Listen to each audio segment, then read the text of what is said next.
സങ്കീർത്തനങ്ങൾ 27.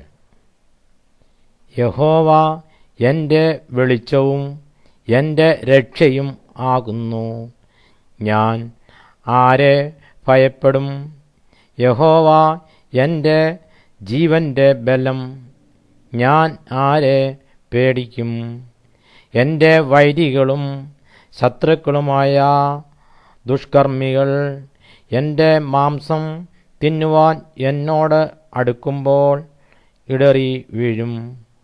ഒരു സൈന്യം എൻ്റെ നേരെ പാളയമിറങ്ങിയാലും എൻ്റെ ഹൃദയം ഭയപ്പെടുകയില്ല. എനിക്ക് യുദ്ധം നേരിട്ടാലും ഞാൻ നിർഭയമായിരിക്കും. ഞാൻ യഹോവയോട് ഒരു കാര്യം അപേക്ഷിച്ചു, അതുതന്നെ ഞാൻ ആഗ്രഹിക്കുന്നു. യഹോവയുടെ മനോഹരത്വം കാൺമാനും അവൻ്റെ മന്ദിരത്തിൽ ധ്യാനിപ്പാനും എൻ്റെ ആയുഷ്കാലമൊക്കെയും ഞാൻ യഹോവയുടെ ആലയത്തിൽ പാർക്കേണ്ടതിന് തന്നെ. അനർത്ഥ ദിവസത്തിൽ അവൻ തൻ്റെ കൂടാരത്തിൽ എന്നെ ഒളിപ്പിക്കും. തിരുനിവാസത്തിൻ്റെ മറവിൽ എന്നെ മറയ്ക്കും. പാറമേൽ എന്നെ ഉയർത്തും. ഇപ്പോൾ എൻ്റെ ചുറ്റുമുള്ള ശത്രുക്കളുടെ മേൽ എൻ്റെ തല ഉയരും. ഞാൻ അവൻ്റെ കൂടാരത്തിൽ ജയഘോഷയാഗങ്ങളെ അർപ്പിക്കും. ഞാൻ യഹോവയ്ക്ക് പാടി കീർത്തനം ചെയ്യും. യഹോവേ, ഞാൻ ഉറക്കെ വിളിക്കുമ്പോൾ കേൾക്കണമേ.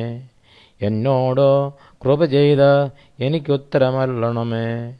എൻ്റെ മുഖം അന്വേഷിപ്പീൻ എന്ന് നിങ്കിൽ നിന്ന് കൽപ്പന വന്നു എന്ന് എൻ്റെ ഹൃദയം പറയുന്നു. യഹോവേ, ഞാൻ നിൻ്റെ മുഖം അന്വേഷിക്കുന്നു. നിൻ്റെ മുഖം എനിക്ക് മറയ്ക്കരുതേ. അടിയനെ കോപത്തോടെ നീക്കിക്കളയരുതേ. നീ എനിക്ക് തുണയായിരിക്കുന്നു. എൻ്റെ രക്ഷയുടെ ദൈവമേ, എന്നെ തള്ളിക്കളയരുതേ, ഉപേക്ഷിക്കുകയും അരുതേ. എൻ്റെ അപ്പനും അമ്മയും എന്നെ ഉപേക്ഷിച്ചിരിക്കുന്നു.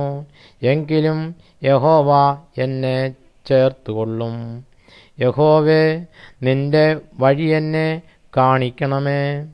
എൻ്റെ ശത്രുക്കൾ നിമിത്തം നേരെയുള്ള പാതയിൽ എന്നെ നടത്തണമേ. എൻ്റെ വൈരികളുടെ ഇഷ്ടത്തിന് എന്നെ ഏൽപ്പിച്ചു കൊടുക്കരുതേ.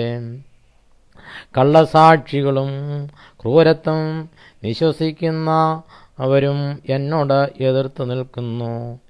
ഞാൻ ജീവനുള്ളവരുടെ ദേശത്ത് യഹോവയുടെ നന്മ കാണുമെന്ന് വിശ്വസിച്ചില്ലെങ്കിൽ കഷ്ടം.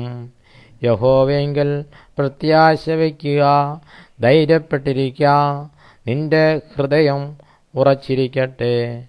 അതേ, യഹോവയെങ്കിൽ പ്രത്യാശ വയ്ക്കുക.